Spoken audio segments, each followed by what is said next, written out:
तो हम लोग अब अपने चैप्टर में उदारीकरण की बात कर चुके हैं, निजीकरण की बात कर चुके हैं, वैश्वीकरण पर पहुंच जाते हैं और समीक्षा उसके बाद करेंगे। ठीक है, तो समीक्षा अभी भी बचेगा। वैश्वीकरण का जो सीधा मतलब होता है कि जो भी अंतरराष्ट्रीय सीमाएं बना रखी है ना, भारत बांग्लादेश का बॉर्डर है, भारत पाकिस्तान का बॉर्डर है, हालांकि पाकिस्तान तो इतनी खुराफात करता है तो उसको छोड़ दीजिए। बाकी दुनिया भर में जो भी देश की सीमाएं हैं वो एक तरह से बहुत हल्की हो जाए, समझ रहे ना क्या कहना चाह रहा हूं, समझिए। वो सीमाएं हल्की होना शुरू हो जाए। हल्की कैसे हो सकती हैं? अगर आप पूरे विश्व भर में अलग अलग देशों के लोग एक दूसरे पर आश्रित होने लगे। कैसे होने लगे? आश्रित होने लगे। सीधे सीधे तौर पर नहीं। जैसे मान लीजिए मैं जब कॉलेज में था तो मैंने बहुत सारी हॉलीवुड मूवीज देखना स्टार्ट किया। पहले बचपन में बॉलीवुड मूवीज ही देखता था और कक्षा 6 के बाद से मैं बाहर हॉस्टल में रहा हूं तो मैं मूवीज नहीं देख पाता था। कक्षा 7 से फिर मतलब पूरा कॉलेज लाइफ में भी हॉस्टल में रहा, लेकिन कॉलेज में तो लैपटॉप आ गया था, इंटरनेट भी वहां पर बहुत अच्छा मिलता था, मैं बिट्स प्लानिंग में था तो वहां पर तो मैंने बहुत मूवीज देखी, लेकिन उसके पहले मूवीज नहीं देख पाता था, फिल्म्स नहीं देखता था, और देखी भी थी तो बॉलीवुड मूवीज ही देखी हुई थी। तो जब हॉलीवुड मूवीज देखना स्टार्ट किया या फिर किसी और देश की कोरियन मूवीज भी देखी, जापानीज मूवीज भी देखी, तो आपको बहुत सारी चीजें ऐसे लगने लग जाती हैं, आप दूसरे जगह का कल्चर एक्सपीरियंस कर पाते हो, उनकी संस्कृति को थोड़ी देर के लिए जी पाते हो।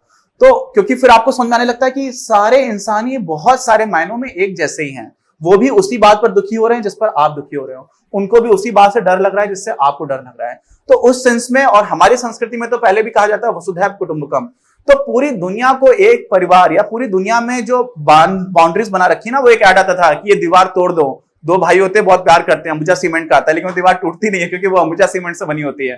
तो इस तरह के जो मानवता ने आपस में दीवार खड़ी कर रखी है, उनको तोड़ दिया जाए, वो भावना आती है वैश्वीकरण से।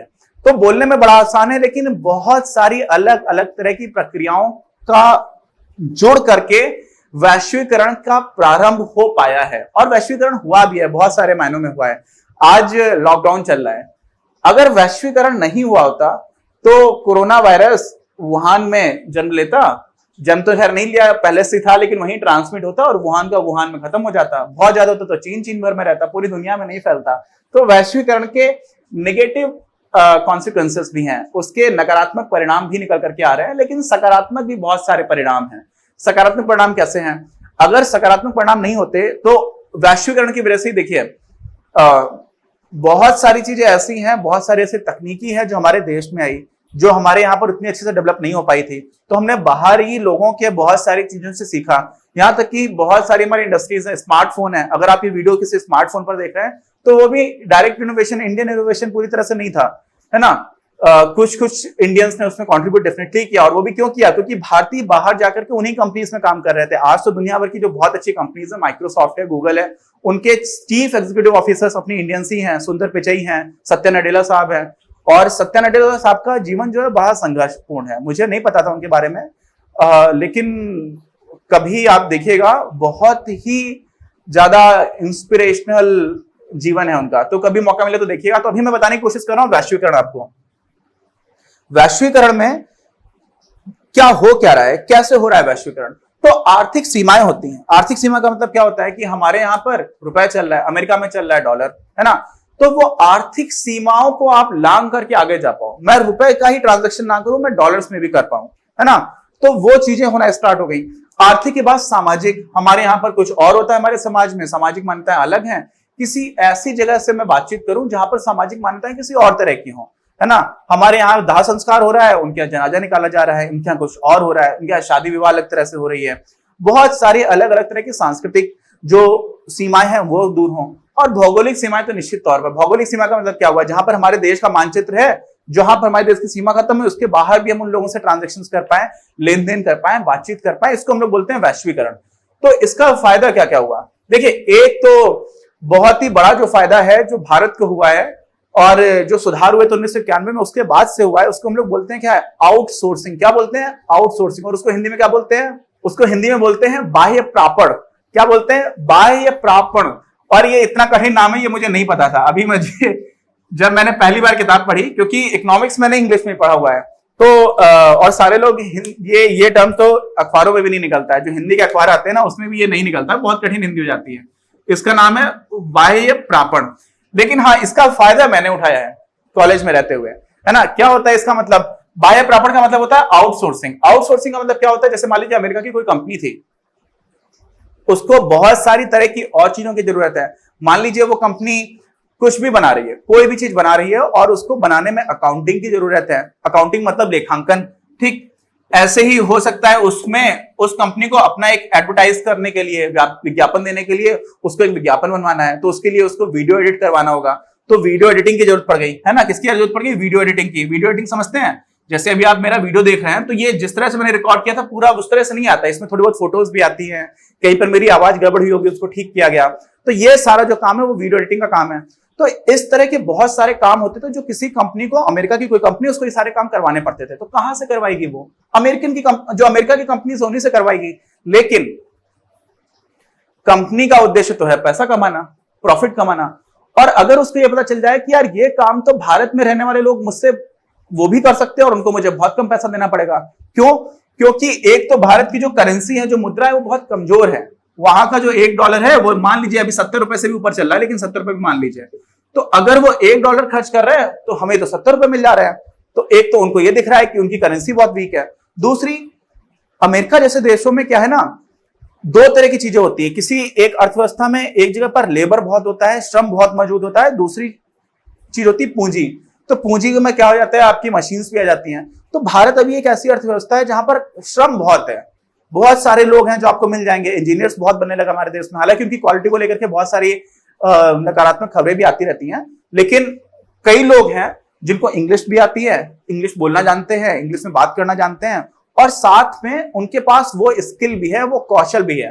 तो वो क्या करते हैं, वो वही काम जो अमेरिका की कंपनी अगर अमेरिका में कराती तो बहुत महंगा पड़ता, लेकिन वही काम उन्होंने इंटरनेट के माध्यम से, यहां पे किसका रोल आ गया, इंफॉर्मेशन टेक्नोलॉजी का, सूचना प्रौद्योगिकी का, उन्होंने वही काम हमें भेज दिया, हम लोग भारत में बैठ के कर रहे हैं। और मैंने इसका कैसे फायदा उठाया? जब मैं कॉलेज में था, कहां पे था कॉलेज में, तो मैं बिट्स पिलानी में था। मेरे बहुत सारे ऐसे फ्रेंड्स थे जो अमेरिकन बच्चों को पढ़ाया करते थे, है ना। तो एक वेबसाइट थी उस टाइम पर, उसको बोलते थे इंस्टा एडू, है ना। और अभी उसकी जो पेरेंट वेबसाइट थी उसका नाम था चेक, ठीक। तो इस पे क्या करते थे हम लोग, पढ़ाया करते थे, और हम लोग 1 घंटे पढ़ाते थे और हमें $20 मिलता था।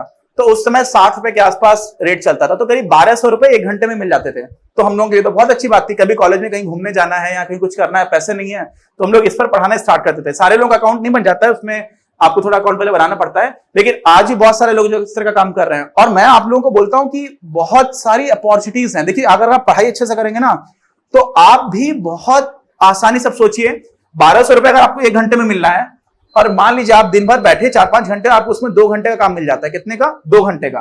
तो आपको कितने, 2400 रुपए, और आज तो 1400 रुपए के हिसाब से मिलेगा $20 में, तो करीब 2800 रुपए आपके बन गए आराम से दिन भर के। और 30 दिन अगर आप काम करो तो 84,000 रुपए हो गए घर बैठे। तो आप अगर पढ़ाई अच्छे से करते हो और आप इंग्लिश में कम्युनिकेट अच्छे से कर पाते हो, आप चीजें बता अच्छे से पा रहे हो, और आपको किसी भी विषय पर अच्छी से पकड़ है, तो आप ये सारे काम कर सकते हो। और इसमें बहुत बड़ी देश सेवा भी है।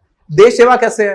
क्योंकि आप फॉरेन एक्सचेंज बढ़ा रहे हो, आपको जो पैसा मिल रहा है वो तो आपको रुपए में यहां पर मिलेगा, लेकिन आप वहां से ट्रांजेक्शन होकर गया है तो वो पहले डॉलर में आया, तो वो फॉरेन एक्सचेंज में गया।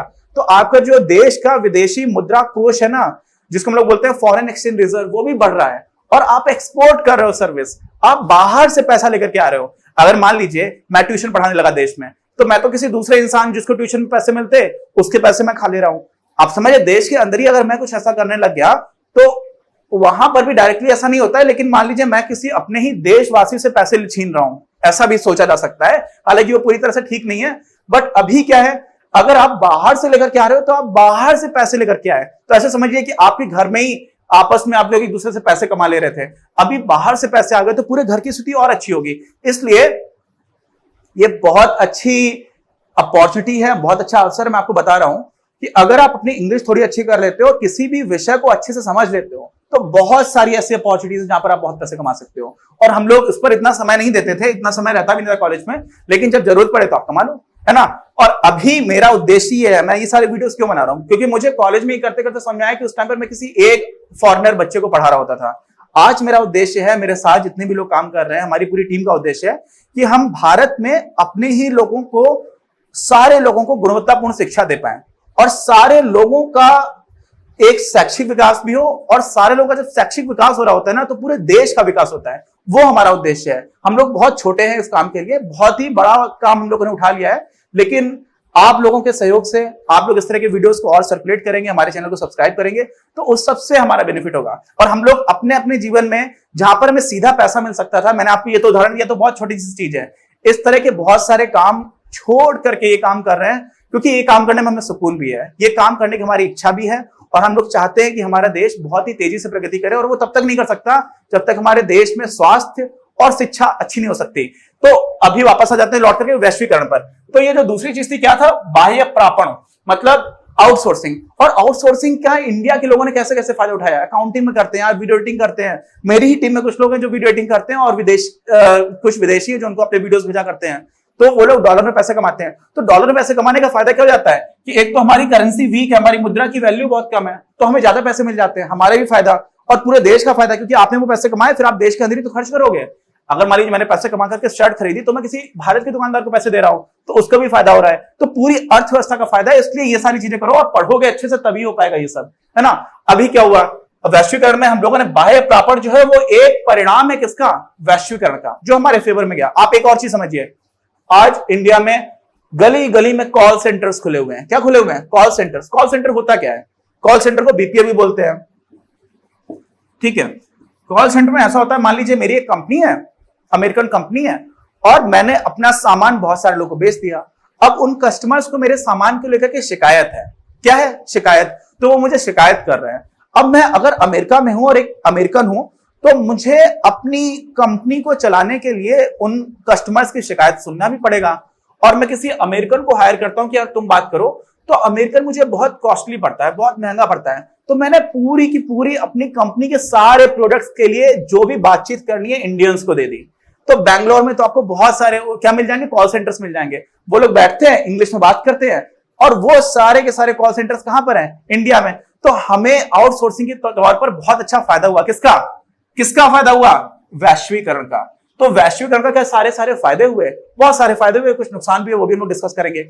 इसी में एक और चीज आती है जिसको हम लोग क्या बोलते हैं? विश्व व्यापार संगठन। इंग्लिश में उसको बोलते हैं वर्ल्ड ट्रेड ऑर्गेनाइजेशन। एक था वर्ल्ड ट्रेड सेंटर, जिसमें 9 सितंबर को 9/11 बोला जाता है अमेरिका में। वहां पर 2 बिल्डिंग्स थी, दोनों में जहाज टकरा गए थे, और बहुत बड़ी एक तरह की आतंकवादी घटना थी, जिससे पूरे देश पर, पूरे दुनिया पर बहुत सारे उसके नेगेटिव कॉन्सिक्वेंसेस हुए हैं, और एयरपोर्ट से सिक्योरिटी बहुत ज्यादा बढ़ गई है दुनिया भर में। तो अभी हम लोग वर्ल्ड ट्रेड सेंटर की क्यों बात कर रहे हैं, सॉरी वर्ल्ड ट्रेड ऑर्गेनाइजेशन की क्यों बात कर रहे हैं? क्योंकि इसका वैश्वीकरण में बहुत बड़ा योगदान रहा है। क्या रहा है? बहुत बड़ा योगदान। तो बात करते हैं हम लोग वर्ल्ड ट्रेड ऑर्गेनाइजेशन की।